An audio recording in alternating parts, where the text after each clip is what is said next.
তো বন্ধুরা, আজকে আমাদের জমি চাষ হবে, তার জন্য দেখতে পাচ্ছ আমি আর দাদু ট্র্যাক্টর নিয়ে বাইরে গেছি। আর সিডি মেশিন আছে সাথে, কারণ জমিতে জল দিতে হবে।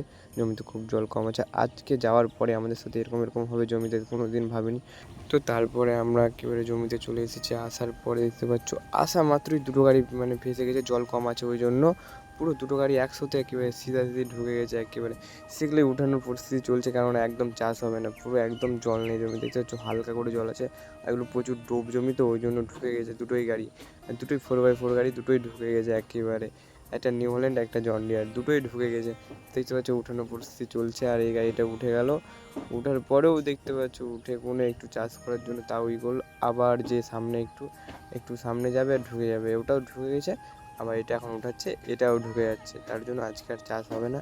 দেখতে পাচ্ছ এটা উঠানোর পরিস্থিতি চলছে। দেখতে পাচ্ছ ওটা ঢুকে গেছে, এটাও উঠে গেছে। দেখতে পাচ্ছ এটা উঠে যাওয়ার পরে দেখতে পাচ্ছ আর বলছে, এখন বাবা তখন বলছে আজকে আর চাষ করতে হবে না, বাদ দে, জল হবে তারপরে চাষ করবি। এখানে জল নেই না, এরকম জলে চাষ করা যাবে না। তো এখানেই গাড়িটা ডোল করছে, চাষ করবে কী করে। তো ভিডিওটা ভালো লাগলে কমেন্ট করবে। আর দেখতে পাচ্ছ এখানে জল চালু করে দিয়েছি। ভিডিওটা এখানে শেষ, টাটা।